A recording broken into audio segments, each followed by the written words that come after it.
Stop abdicating responsibility for your freedom. What does that mean? What that means is in every situation, no matter how good or how bad, you have freedom to choose what you're going to do. And I hear what you're saying. Joshua, you don't know my story. How dare you? Or you don't know what I'm going through. Or you don't know where I've been. And you're right, I don't. I don't understand what you've been through. I don't understand your story. I haven't walked in your shoes. But what I do know is that at the core of our being, we have been given freedom by God to choose how we're going to respond in any given situation. Now, no one said that those choices were good choices. No one said that what's available to us is what we want or what we think is even best for us. Sometimes we have to choose between bad and worse situations, but we get to choose. Why am I making such a big deal out of this?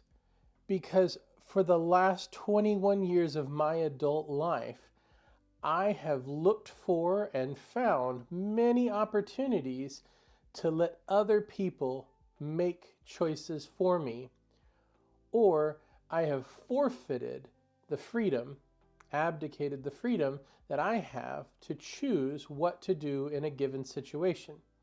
What does that look like? It looks like saying to myself and to others, I didn't have a choice. I didn't have a choice. It was out of my control. Or there's nothing I could have done about that. And look, I understand, again, sometimes it's the choice between a bad and a worse situation. But even in there, there's a choice. But also there's a lot of times when we have way more choices than we think we do. But because we've gotten so accustomed to forfeiting our choice or telling ourselves we don't have a choice, that we stop looking for them. Sometimes they're not obvious. Sometimes we have to go digging. But if we train our minds, if we train our hearts to recognize that in every situation, in every moment, we are the ones making the choices. Doesn't mean we're in control of everything. Doesn't mean we have all the power.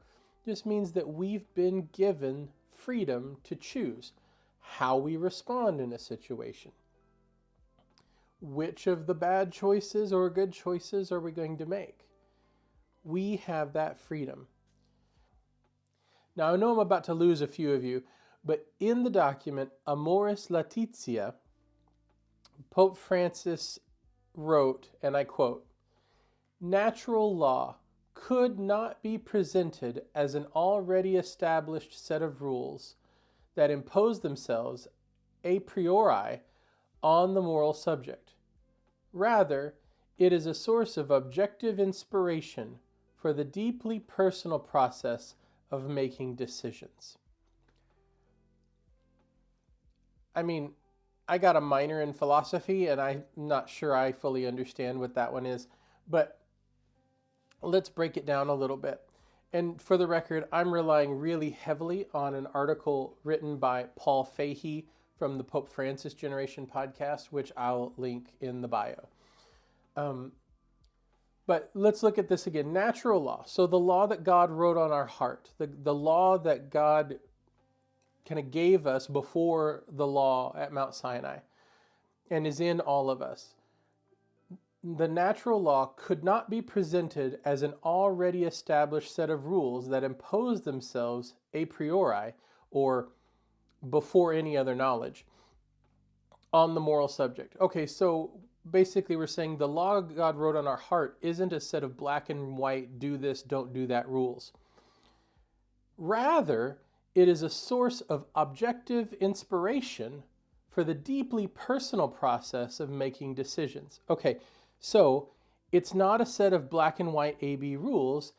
It's a set It is a source of objective or true inspiration for the deeply personal process of making decisions. So, again, I am free to choose. And that freedom is informed, it is enhanced, it is enabled by the natural law, the law that God wrote on each of our hearts. That law, along with a well-formed conscience, is how we know which decisions to make, especially in a difficult or bad circumstance.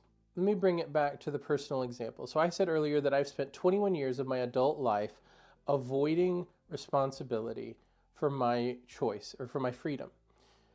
So that means that I have looked for relationships, opportunities, circumstances in which I didn't need to be the one to choose.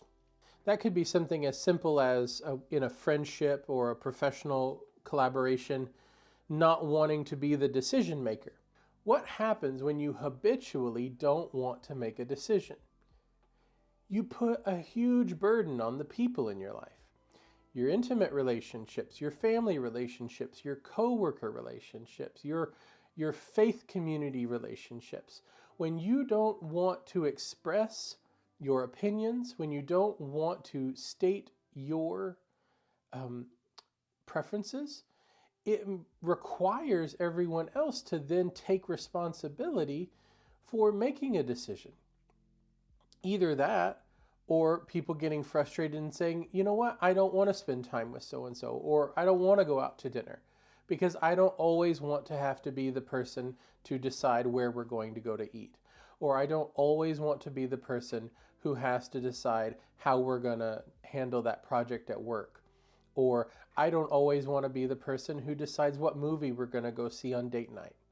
I have a very, very good friend who always says to me, Joshua, the world is your oyster.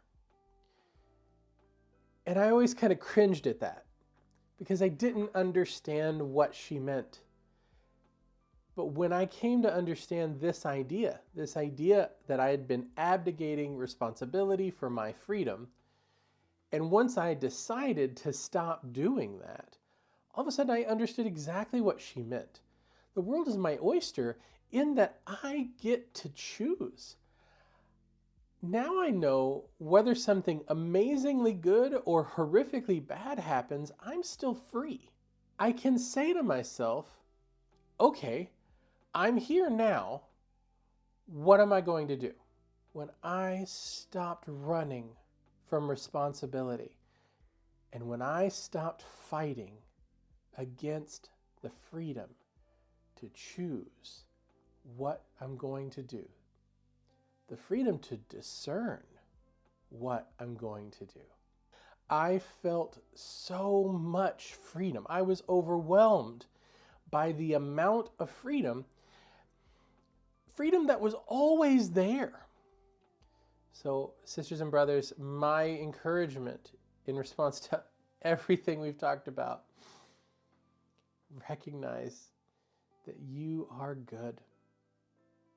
God made you good. God gave you dignity. You are free. God has given you the freedom to choose what to do in a situation. You have the natural law of God written on your hearts to inform and inspire your decision making. And with that, you can discern with God what the best of the available choices are. Oh, and don't forget, there's oftentimes more choices, more possibilities than you recognize, especially if you've developed a habit of not recognizing them. So look a little harder. Accept the fact that the choices are yours. Make the best choice you can with the help of God and walk it out. I won't be so audacious as to make claims about your outcomes, but I will testify that for myself, even though in some ways things got harder because I couldn't pass the buck, things got infinitely better than they ever got harder. I'm really excited because I feel like I skirted the edge of some other ideas this week that are probably going to come up in next week's video. So blessings, thank you, and God bless.